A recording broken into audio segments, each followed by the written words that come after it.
네, 오늘 여러분과 함께 폭풍 속의 그리스도인이라고 하는 제목으로 하나님 말씀을 조금 나눌 때 많은 은혜가 있길 바랍니다. 우리 다시 한번 제목을 함께 읽어볼까요? 자, 시작. 폭풍 속의 그리스도인. 네, 폭풍 속의 그리스도인. 오마르 팔 워스라고 하는 사람이 이런 말을 했습니다. 인생은 바다와 같습니다.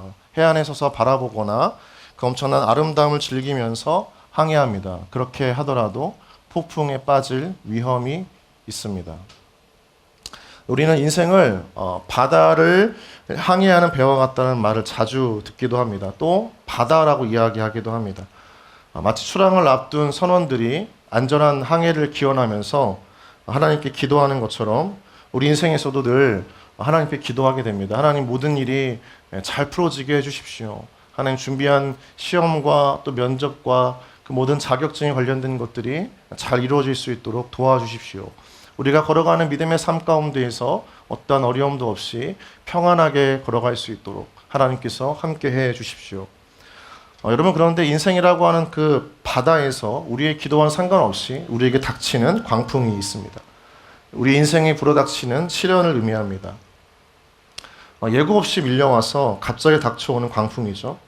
우리의 삶을 송두리째 빼앗아 가버립니다. 너무나 큰 파괴력 때문에 우리의 모든 것을 다 송두리째 잃어버리게 되는 큰 아픔을 겪게 됩니다. 우리는 그 광풍을 준비하려고 하지만 사실 그 광풍 앞에 우리의 모든 준비는 다 아무런 소용이 없게 되는 것이죠. 모든 것이 이제 아수라장이 되고 맙니다. 우리 인생에 닥친 폭풍과 같은 위기가 있는 것입니다. 아마 여기 안에도 어쩜 그런 지체가 있을지 모르겠지만 누군가는 친구로부터 거에게 사기를 당했을 때 그런 위기입니다.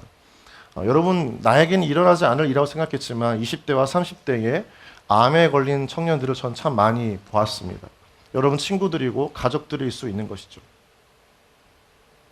어저께는 웃는 얼굴로 가까이서 모았던 우리의 가족이 어느 날 한순간에 싸늘한 죽음이 되어져서 장례식장에서 마주할 때도 있습니다. 우리 인생은 그 폭풍을 우리가 예측하고 준비할 수가 없는 것이죠. 그렇게 갑작스럽게 다가온다는 것입니다. 어떻게 살아야 할지, 어떻게 이겨내야 할지 물어보지만 되돌아오는 것은 침묵뿐이라는 겁니다. 저는 청소년 시절에 아주 경제적인 폭풍을 경험했습니다.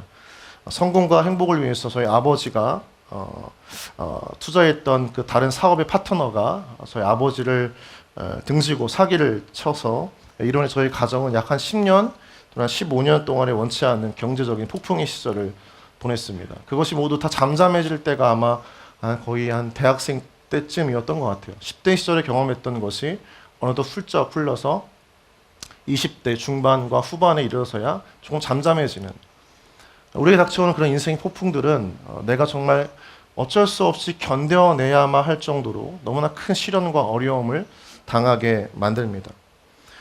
그 시간에는 저희 당사자인 아버지도 또 저희 어머니도 또 저보다 어린 여동생도 예상치 못했기 때문에 망연자실하게 몇 년을 보냈는지 모릅니다. 그저 살아있기 때문에 살 수밖에 없었던 삶이었던 것 같기도 하고 버텨내고 싶지만 버틸 힘도 없이 그저 끌려다녔던 것 같습니다.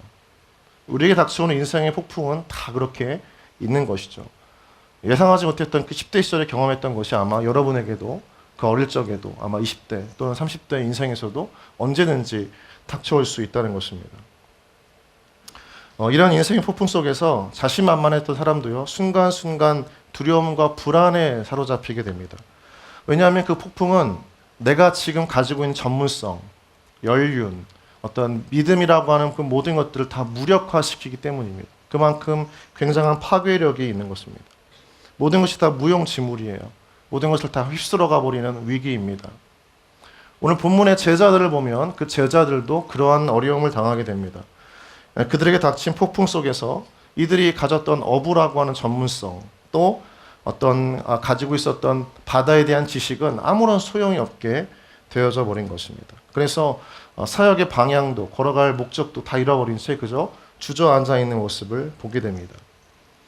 지금 제자들이 당했던 그 배경이 되어지는 갈릴리 호수는 굉장히 큰 바다와 같은 면적에 이루어져 있기 때문에 호수라고 불리기보다는 갈릴리 바다라고 불려집니다.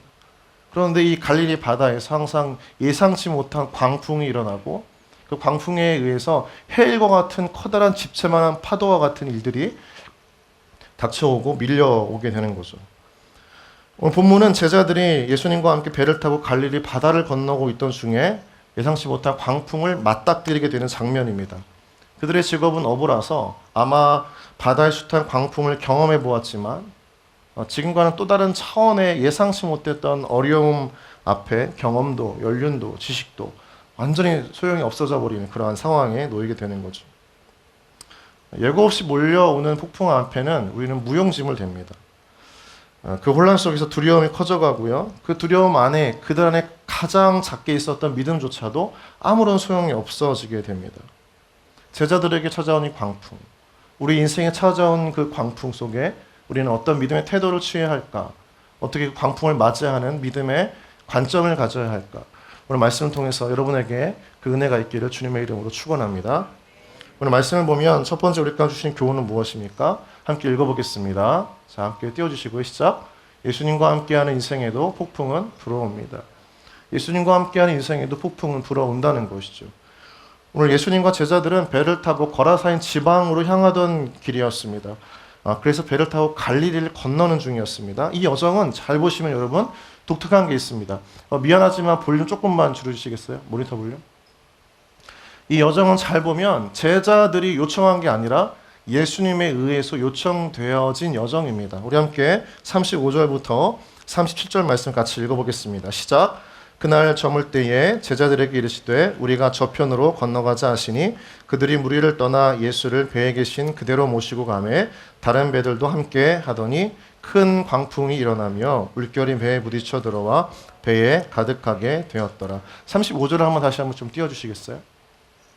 잘 보세요. 여러분 누구의 요청에 의해서 지금 이 믿음의 여정을 항해를 하고 있는 것입니까? 예수님입니다. 예수님께 제자들 요청하신 거예요. 나와 함께 가자, 건너가자. 무언가 목적이 있고 방향이 있고 분명한 이유가 있는 것입니다. 어쨌든 중요한 건 누가 불렀다는 겁니까? 예수님께서 불렀다는 겁니다. 함께 하자고 요청하셨고 그에 반응했던 제자들이었다는 겁니다. 그런데 제자들은 예수님 요청을 따라 배에 올라 호수를 건너기 시작했습니다. 자신들이 가고 싶어 했기보다는 자신들이 따랐던 예수님의 요청 때문입니다. 함께 가자 말씀하셨고 제자들은 그에 응했습니다. 순종했던 것이죠. 그런데 그 여정의 시작과 함께 광풍을 만납니다. 순종의 여정의 시작과 함께 광풍을 만나다니. 믿음으로 시작했던 하나님을 따라서 행했던 그 일 한 처음 순간에 바로 광풍을 맞이하다니. 여러분 제자들은 당황해합니다. 왜 이런 일이 일어났을까? 내가 예수님과 함께하는 이 믿음의 여정인데 믿음의 삶인데 주님께서 부르셔서 나는 순종만 했을 뿐인데 왜 이런 일이 나에게 일어나는 것인가? 제자들은 당황해하는 것이죠. 그들이 타고 있던 배에는 앞서 마가복음 1장에 3장까지 보면 예수님의 어떤 모습이 있냐면 놀라운 병자들을 고치시는 예수님, 귀신을 내쫓는 예수님, 그리고 기적을 행하시는 예수님이 함께 타고 있는 거예요. 그 배에 지금 그 제자들이 예수님과 함께 하고 있는 것입니다. 그런데 노련한 어부들이었던 그 제자들도 당황할 정도의 광풍이 일어납니다. 아마 갈릴리 바다라고 하는 곳에 아주 변화무쌍한 날씨를 익히 알고 있었지만 이전까지 경험해보지 못했던 광풍이었던 거예요. 그들의 그 한 30년, 한 20몇 년, 40년의 인생 속에서 이전까지는 정말 한 번도 경험해보지 못한 어려움을 지금 주님의 요청 속에서 경험하고 있는 겁니다.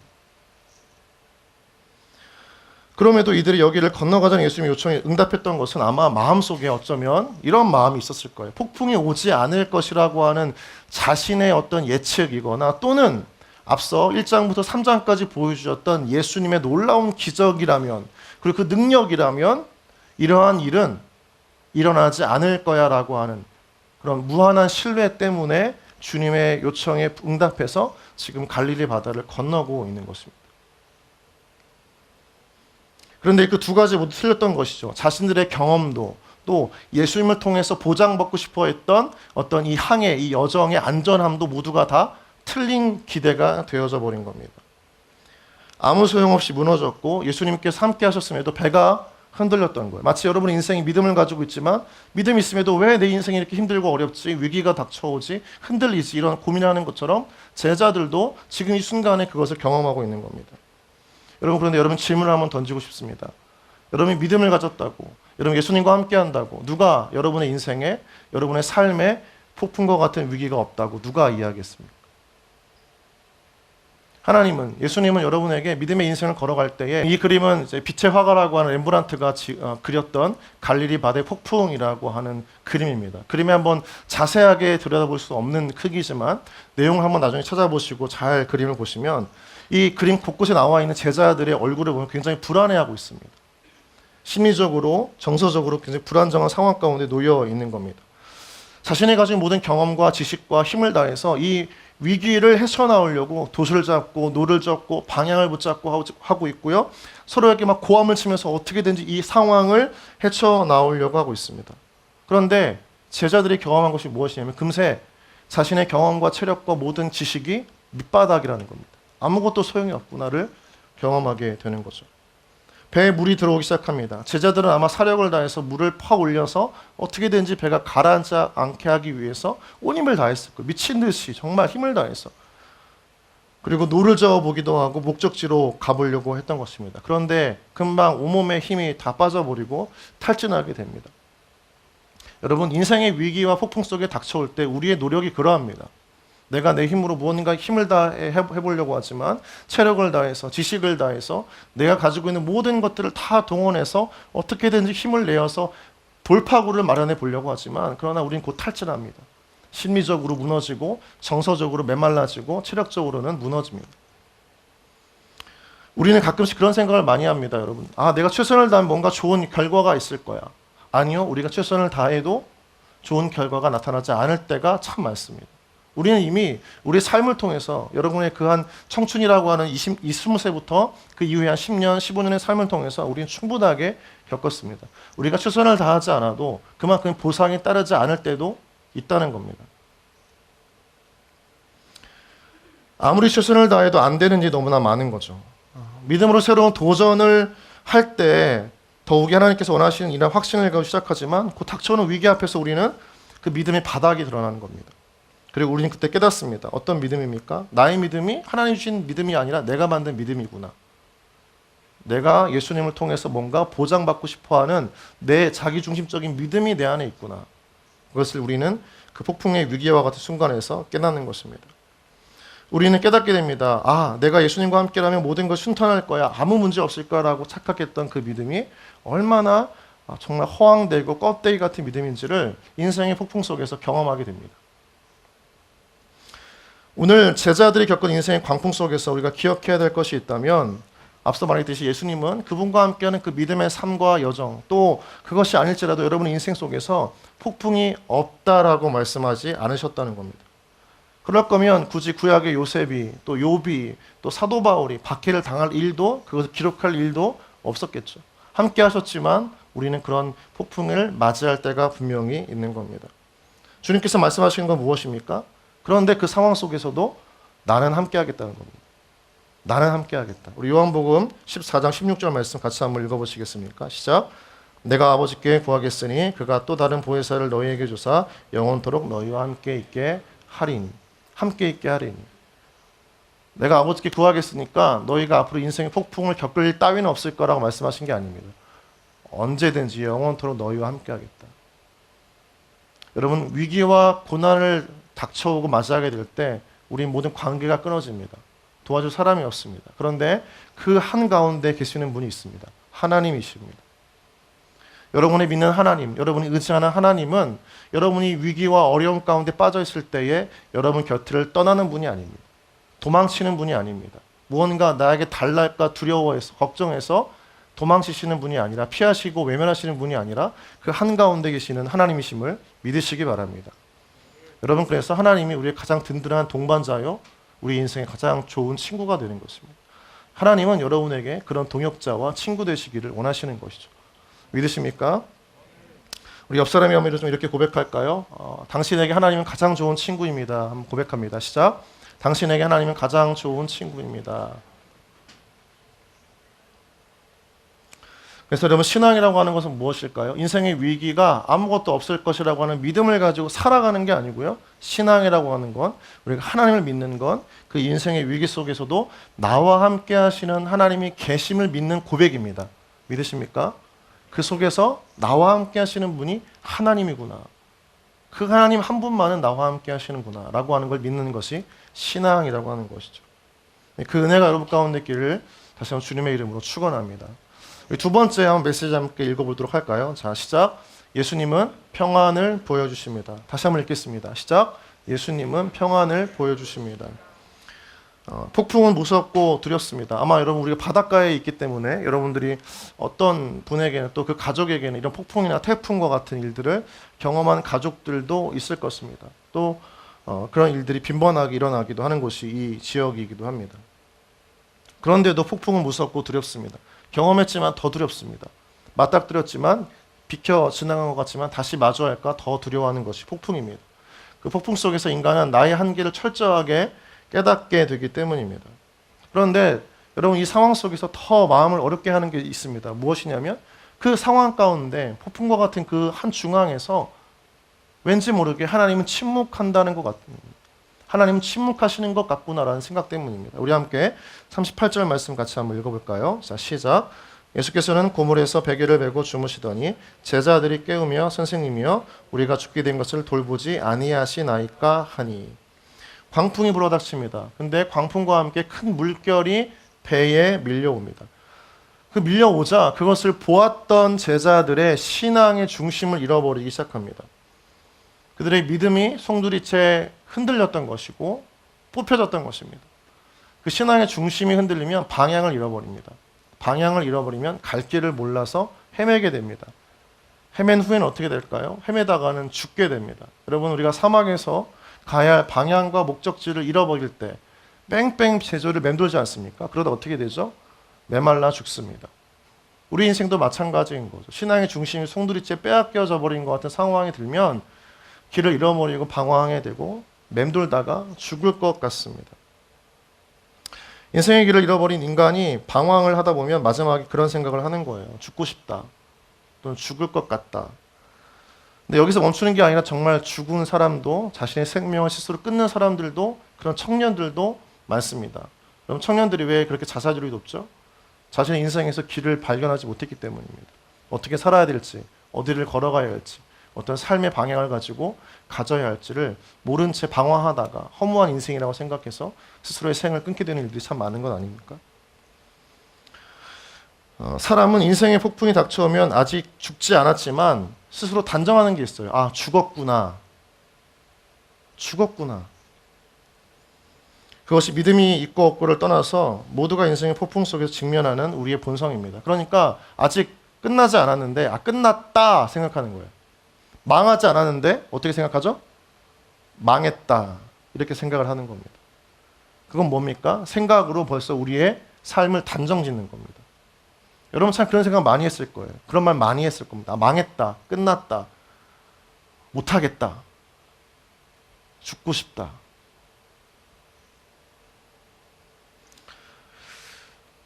끝나지 않았는데도 불구하고 단정 짓고 소망이 남아있는데도 절망뿐이라고 스스로 판결을 내버리는 그런 인생에는 여러분 믿음의 일들이 일어나지 않습니다.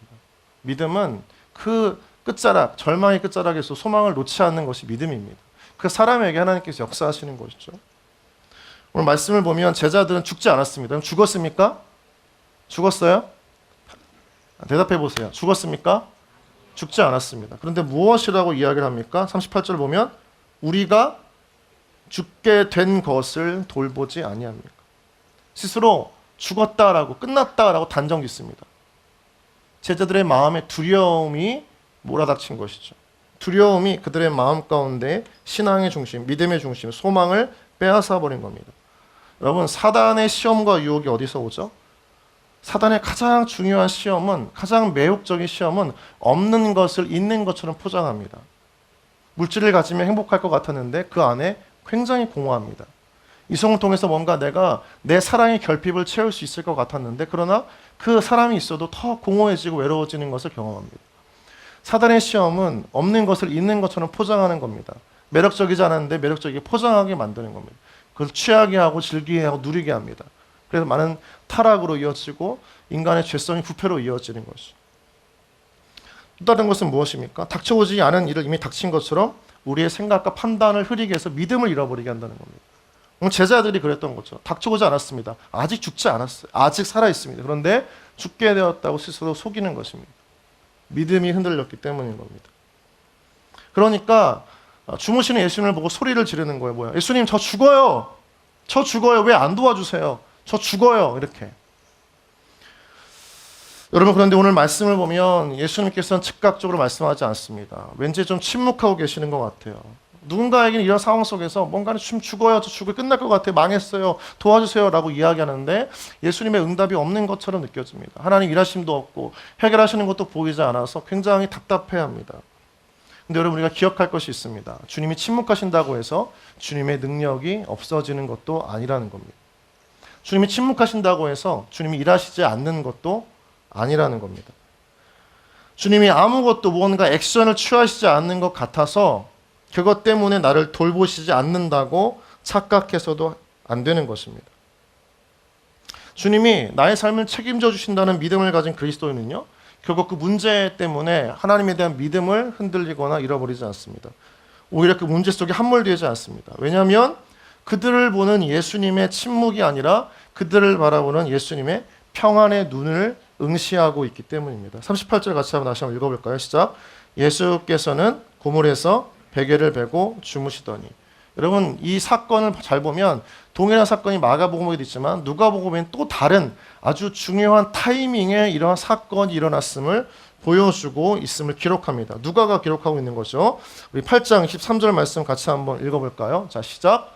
행선할 때에 예수께서 잠이 드셨더니 마침 광풍이 호수로 내리침에 배에 물이 가득하게 되어 유태한지라.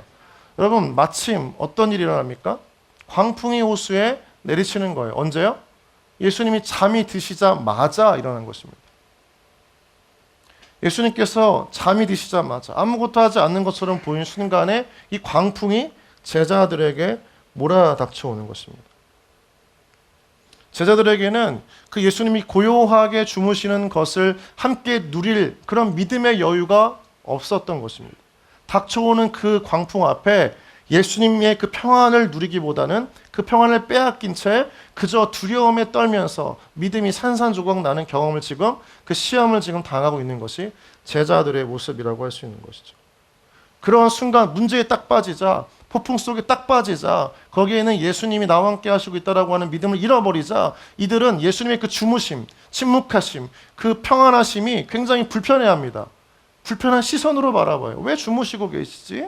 왜 아무것도 안 하고 계시지? 괜히 불편한 마음과 불편한 시선으로 예수님을 바라보고 있습니다. 우리가 인생의 삶 가운데 고난과 위기 속에서 하나님이 아무것도 하지 않는다라고 느껴질 때, 침묵한다고 느껴질 때 우리는 하나님을 의심의 눈초리로 바라봅니다. 어떻게 해요? 살아계신가? 내 하나님이 맞는가? 우리는 그런 늘 의심에 너무나 익숙해하는 것이죠. 하나님이 뭔가 하지 않으면, 뭔가 강력하게 역사하지 않으면, 내 삶을 뭔가 송두리째 바꾸지 않으시면 무언가 하나님에 대한 불편한 마음이 있습니다. 의심의 마음이 있습니다. 살아계시는 하나님인가?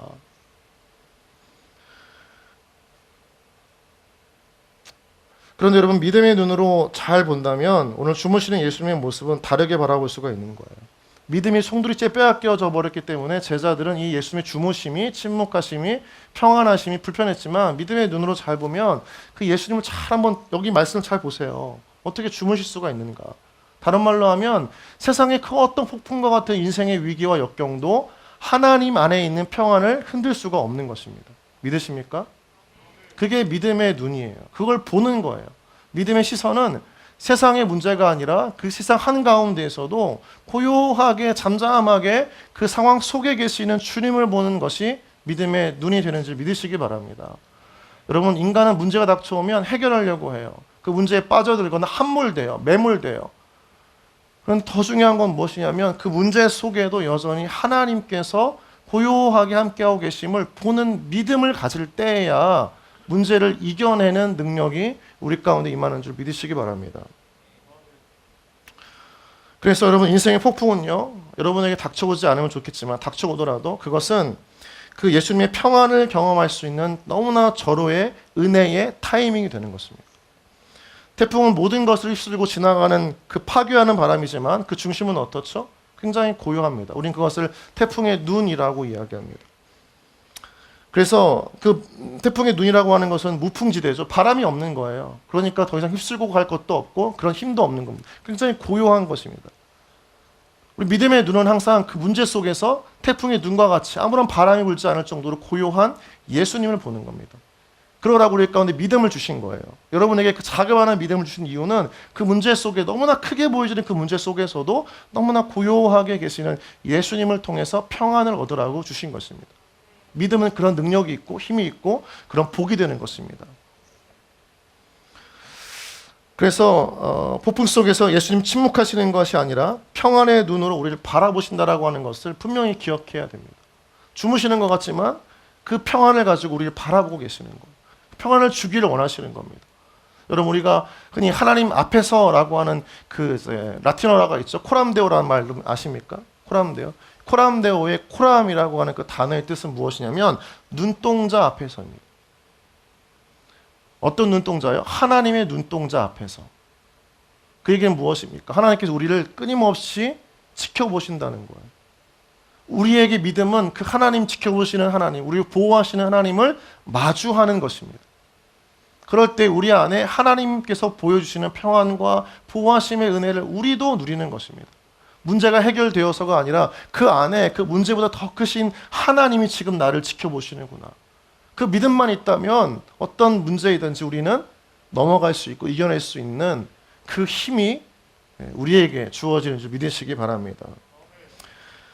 여러분 잘 보세요. 여러분, 주님은 이 위기 속에서 도망치지 않으셨습니다. 숨어 계시지도 않았어요. 단지 예수님께서 내가 원하는 타이밍과 상황에 맞춰 반응하고 응답하지 않으시는 것이었던 것뿐이지 결코 방관하고 계셨던 것은 아니라는 겁니다. 방관하고 계셨던 것은 아니에요. 평안의 마음으로, 그 눈으로 그 제자들을 지키고 보호하시고 계셨던 것입니다. 어쩌면 예수님의 마음 가운데서는 잠을 자고 있었지만 제자들을 향해서 그렇게 속으로 외치고 싶었던 것 같아요. 제발 내 안에 있는 평안을 좀 봐. 내가 왜 이렇게 잠들어 있는지 한번 생각해 봐. 어떻게 이 폭풍 속에서 내가 잠들 수 있는지를 한번 너희들이 한번 떠올려 봐. 그렇게 되기를 바라는 내 마음을 좀 너희들이 알기를 원해. 아마 그런 마음, 그런 속마음이 예수님께도 있지 않았을까 생각이 되어지는 거죠. 여러분, 우리가 늘 기억해야 될 것이 무엇입니까? 우리가 코람데오, 하나님 앞에서 살아가기도 하지만 우리의 모든 삶 앞에, 그 우리 존전 앞에 하나님께서 우리를 지켜보고 계신다는 그 믿음을 가지고 그 폭풍의 위기를 지나가는 여러분 되어지기를 주님의 이름으로 축원합니다. 마지막입니다. 한번 같이 읽어볼까요? 시작. 예수님은 문제의 근원을 해결하시는 분입니다. 여러분, 결국 인생의 폭풍은 지나갑니다. 여러분 삶 가운데서도 여러분이 닥친 인생의 폭풍도 지나가리라 믿습니다. 그런데 저절로 지나가는 게 아닙니다. 시간이 흐른다고 해서 그 문제가 바뀌어지는 것도 아니고 사라지는 것도 아닙니다. 무엇입니까? 예수님께서 지나가게 하시는 것입니다. 해결하시는 것이죠. 믿음을 통해 가진 자에게 그것을 해결할 수 있는 은혜를 주시는 겁니다. 예수님을 통해서입니다. 우리 39절 말씀 같이 함께 읽어보도록 하겠습니다. 시작. 예수께서 깨어 바람을 꾸짖으시며 바다더러 이르시되 잠잠하라 고요하라 하시니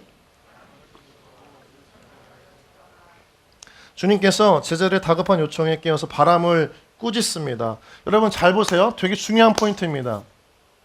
제자들이 지금 예수님과도 함께 있으면서 불안해하고 두려워했던 것은 무엇 때문입니까? 무엇 때문이에요? 광풍에 의해서 밀려오는 그 바닷물 때문에 두려워하고 있습니다.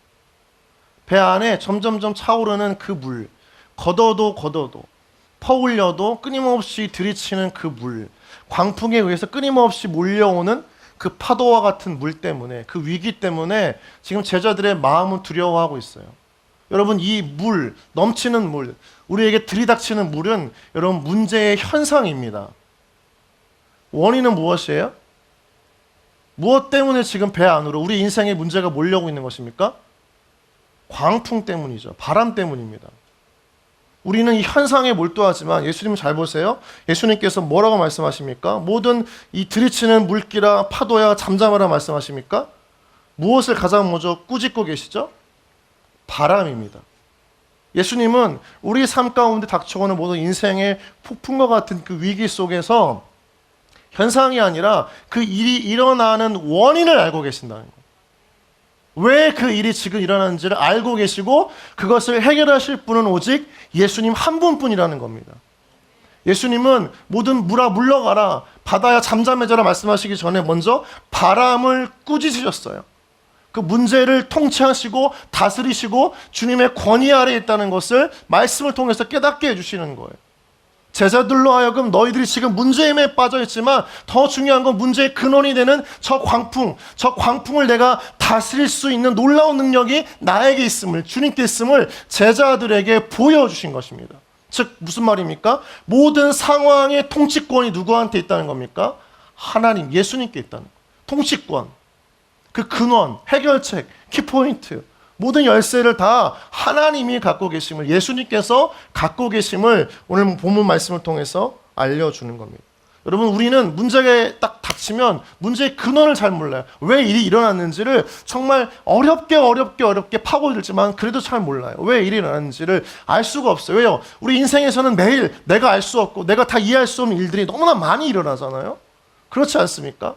여러분의 이해와 판단과 어떤 지식과 경험으로 그 모든 원인들을 왜 일어나는지를 다 알 수 있습니까? 알 수가 없어요. 우리는 몰라요. 그런데 예수님은 아신다는 거예요.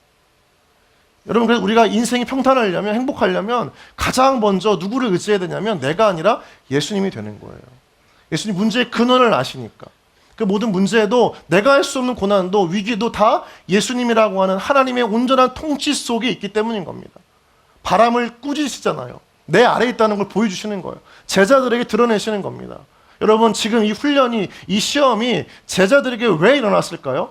예수님 마침 딱 주무시고 폭풍이 몰아닥칩니다. 그들은 주님의 요청에 의해서 믿음의 여정을 하고 있는데 왜 그러한 일이 일어나고 있는 겁니까? 제자들에게 무엇을 요청하는 거예요? 고난과 위기 앞에 살려주세요라고 부르짖었던 그 초보적인 믿음을 뛰어넘어서 이제 상황과 문제를 통치하시는 주님을 온전히 믿는 믿음을 가지기를 제자들에게 요청하시고 계시는 겁니다. 이제는 더 이상 고난이 닥칠 때에야, 문제에 부딪힐 때에야, 그때에서야 나를 의지하거나 붙잡거나 하는 그런 초보적인 신앙 말고 그 상황이 오더라도 나에 대한 주권을 인정하는 그 믿음을 가지기를 제자들에게 요청하셨던 것입니다. 이 훈련을 제자들에게 하셨던 거예요. 우리에게도 그러한 일들이 늘 일어나는 겁니다.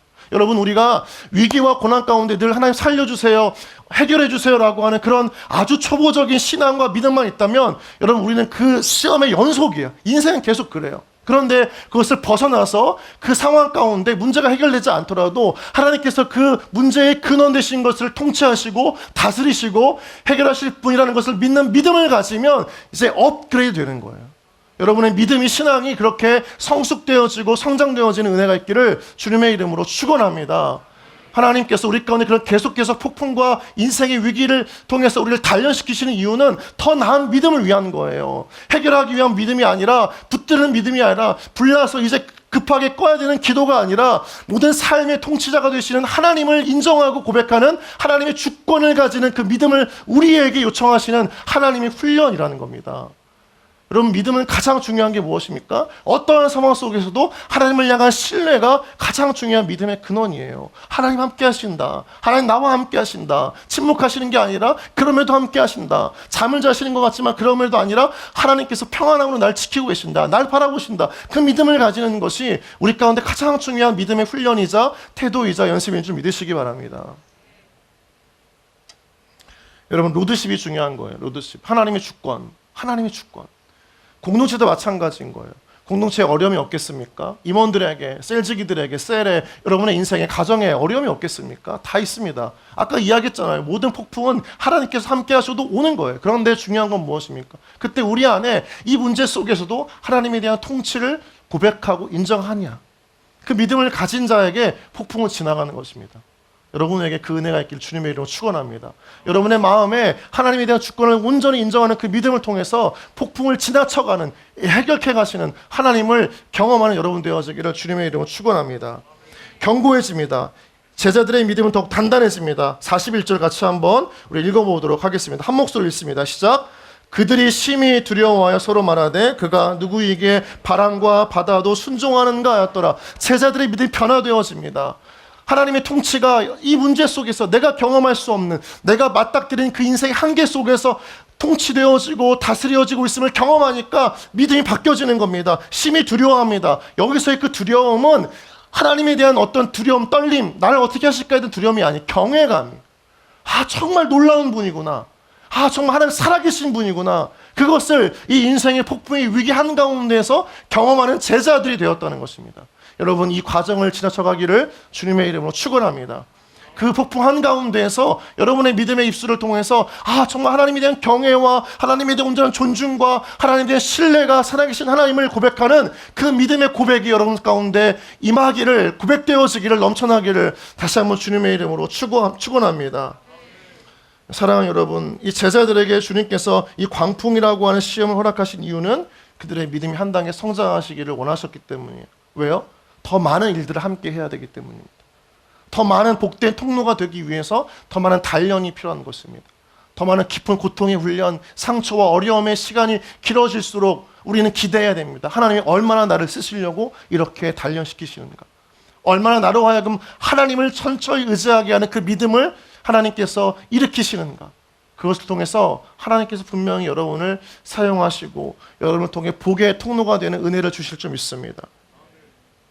말씀을 마치겠습니다. 인생의 수년에 걸쳐 정신질환 속에서 폭풍의 시간들을 보내며 자살을 시도하기까지 했었던 화가가 있습니다.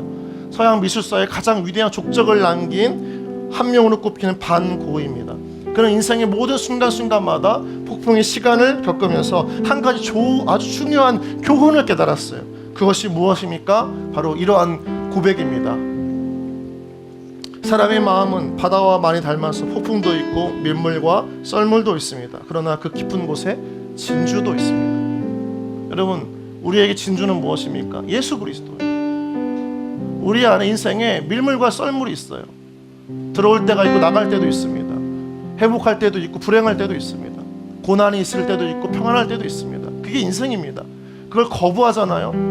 여러분, 받아들이지 않잖아요. 여러분, 더 괴로워집니다. 받아들이세요. 그러나 더 중요한 것은 그 이유 모를 원인과 고난 가운데에서 중요한 건 뭐예요? 우리 안에 진주가 있다는 거예요. 예수 그리스도가 있다는 것입니다. 여러분, 이게 우리 가운데 가장 큰 복이 됨을 여러분 믿으시기 바랍니다.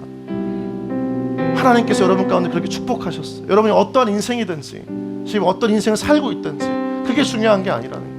여러분 삶 가운데 그 진주 되신 보배로우신 예수님이 함께 하신다는 겁니다. 그 인생에는 썰물과 밀물도 있지만 그러나 그것은 그 인생 자체를 흔드는 것이 아닙니다. 주님 때문에 우리 인생은 고요해지고 잠잠해지는 것입니다.